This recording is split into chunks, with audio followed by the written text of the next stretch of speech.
I'm Barb. I retired from a pretty high-stress job at the end of 2012. At the recommendation of a friend of mine, I joined TTN as a way to meet people who shared the same interests and concerns that I had about my new life. It wasn't until I became friends through TTN with Barb, one of the co-chairmen of the Caring Collaborative, that I had a better understanding of how it worked, how I could help others, and how others could help me.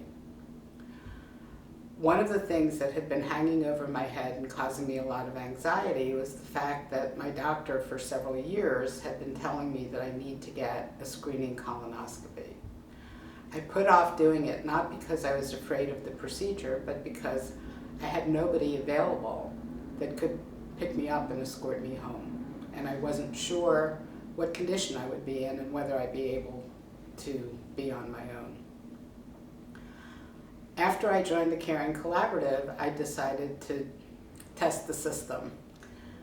So I made an appointment for a colonoscopy.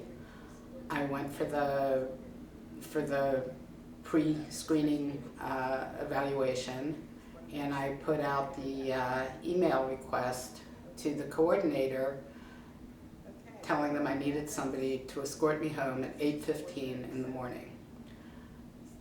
To me, 8:15 in the morning is the middle of the night now that I'm retired, so I felt that this would be a big imposition on somebody.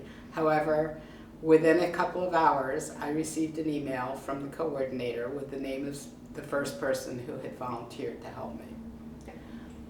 We spoke on the phone. She seemed like a lovely woman, and we made the arrangements. Being nervous about whether or not she was somebody I could depend on, I emailed her to confirm everything. She was all set, and she was there at 8 o'clock waiting for me when I was ready to leave. We had breakfast together, found out we shared a lot of interests, and now have several theater dates. So not only did I have an escort that was a lovely person to be with, I also made a new friend.